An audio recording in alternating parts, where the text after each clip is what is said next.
Dr. David Warwick, your local Lacey, Olympia chiropractor, and I'm going to be taking a patient that was injured on the job and taking you through the scenario of treating them using a certain protocol or analysis in chiropractic. And she may give me some feedback as we're working along as well. Some of the changes you're going to see are very subtle, and some you may not even see. And some of the techniques and things that I may use may seem from the past videos repetitious in a way, but what we're looking for is alignment, and there's different positions. So I'll try to be as clear as I can in describing some of that to you and what I'm seeing as far as the patient goes as we work with her on the table here. Okay.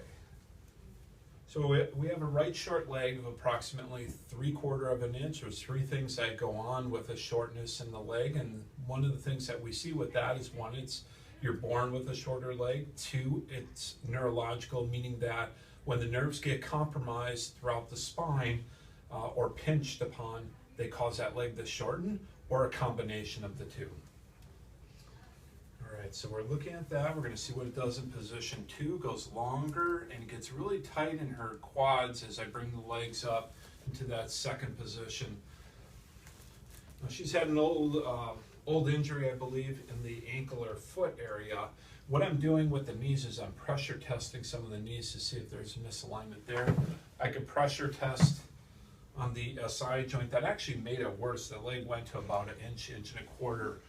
So it tells me it's on the opposite side here, even on that side. So what we have here in the listing format, what I look for is, it's called the anterior superior spine, or AS spine on this side. So you notice I'm applying pressure on this part of the pelvis. You can adjust with an instrument. You can use the drop piece, or put people on their side to adjust them. Both legs even. Okay, now we're going to do another test. Go ahead, raise this leg for me without bending the knee. Back down. And other one. Back down. You may have caught that on camera, the hesitation in the leg. A lot of times it's a misalignment of the sacrum. I tend to see it where that sacrum, the triangle bone in our lower portion of the pelvis, tips to one side or another. That's what I see most of the time. Raise this leg for me. A little bit better? Was that a little better or easier? Yes. So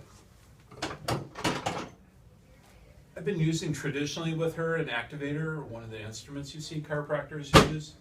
And I'm just gently, with firm pressure, adjusting the sacrum. So I'm doing a little more manual, by hand work. Go ahead and raise that left leg for me. Back down. And what happened with the leg that time, it responded a lot quicker. It's about the same height. That's what we want to see. So that's also more flexibility in the hamstrings, but we still haven't addressed the lumbar spine quite yet, and we're going to start doing that now. When all those nerves come out, they supply and talk to everything, all the muscles, everything, all the way down to the feet, skin, some of the organs in the lower half of the pelvis here. Go ahead, put your right hand on your lower back. So we're checking L5. That motion is for L5. Hand down. So we have right side on L5. She prefers the instrument. She doesn't like some of the traditional styles of adjusting. It's just how her body responds. And a lot of the chiropractors out there look at that and see what techniques can they use to best benefit the patient. So both legs are even. Position 1, 2. Now we're push it into 3. Goes a little bit shorter. We're going to make a contact on the back part of the spinous, and you notice how the angle of my instrument, and we're adjusting the spinous. We call it I to S, or inferior to superior. Okay, a lot easier. Switch hands for me. And you can see how the leg went significantly short there. We're testing L4, so it went shorter in position 2 and then position 3. So that vertebrae is misaligned on the left side. And then I'm also going to adjust the spinous from that inferior position, or downward position. And her legs are starting to move a lot easier now. Before we started videoing this, she had explained that she was feeling some tension across here and into the piriformis, so we'll work on that as well. All right, raise your right hip toward the ceiling for me, back down. Both hands on your lower back. Right leg went shorter, position 1, even in 2, even in 3. Hands down. So a slight little bit on L3, right side here. Or excuse me, L2, I'm sorry. All right.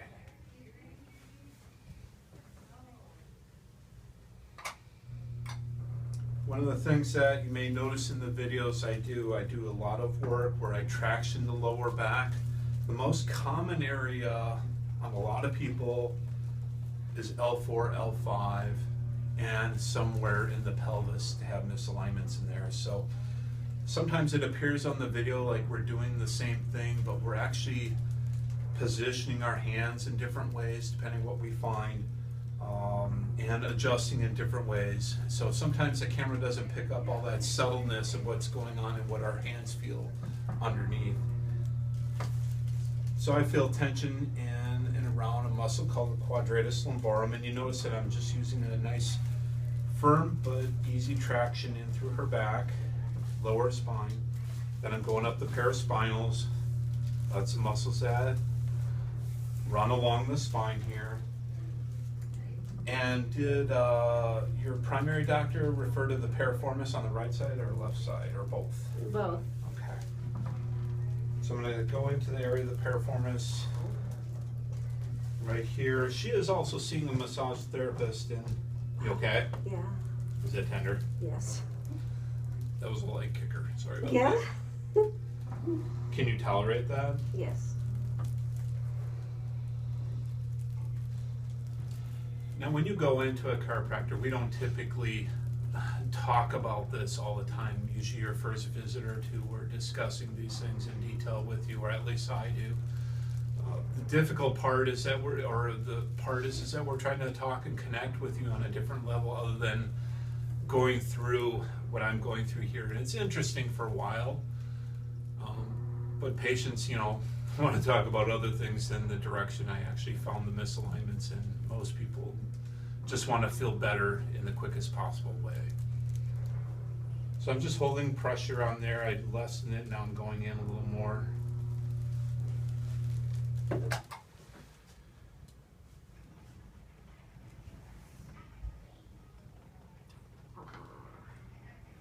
Take a deep breath. And a lot of times you'll see the patient's fingers start to curl in toes when you've added enough pressure around to that area. So I'm doing what's like a trigger point, a release type work on the piriformis, adding pressure to the muscle, to the attachment area.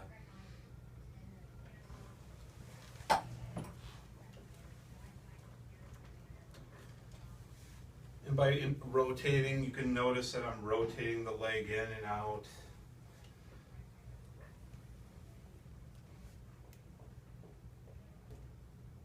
Working at different areas. You're actually seeing on the inside here, you're actually seeing the treatment done. This client gave permission for you to see, some of it is confidential, so we don't share all this out in the open, but you can see what goes on in the chiropractic office firsthand and how unique and different each of the cases can be. Both legs even. Let's see what her motion is. Significantly more. Now I'm starting to feel it there, so I'm going to adjust the rest of her spine a little gentle here.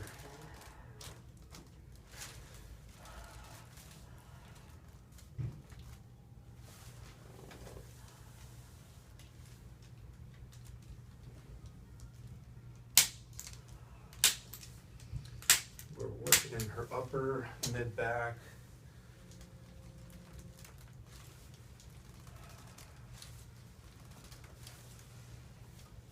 Go ahead, lay on your back if you could. I'm going to bring this leg up. Nice flexibility here. You can see her motion comes past that 90 degrees. So just go ahead, push your heel into my hand. 10% of your strength. Keep pushing and hold it. Keep pushing and hold it. It hurts right here. Where, hamstring? Yeah. It's supposed to a little bit. Is it? Do you want me to stop? No, it's okay. Okay, push and hold. Hold it, slowly relax. And now we're gonna get just a little bit more stretch out of there. We try to show these to the patient and hopefully they take that home and do it as well, but it doesn't always happen. And then we back off and now push into me. So I come up right against that tension and she pushes against me at resistance and relax. You can see how much further that goes. We're going to do the opposite side as well. It's called proprioceptive neurofacilitation, PNF stretching. Some people call it pin-in stretching. Push into me. It actually feels like her left one is a little bit tighter. And relax. And see that range of motion improve. So I'm focusing on her hamstrings, a little bit of the glute area. I come across. Now, when I come across, I'm trying to do the piriformis as well. Now, I typically spend about less than 10 minutes on the tissue type work, but it helps people. You can do the same thing at home. Remember, do this where you pull it to your chest, push into your hands, and repeat that 2 or 3 more times. Take it across here. That's the piriformis area to work. So that's back here and right here. On the groin area. Yeah. Okay, squeeze your knees together. So we're doing a pressure test on the pubic bone. Relax.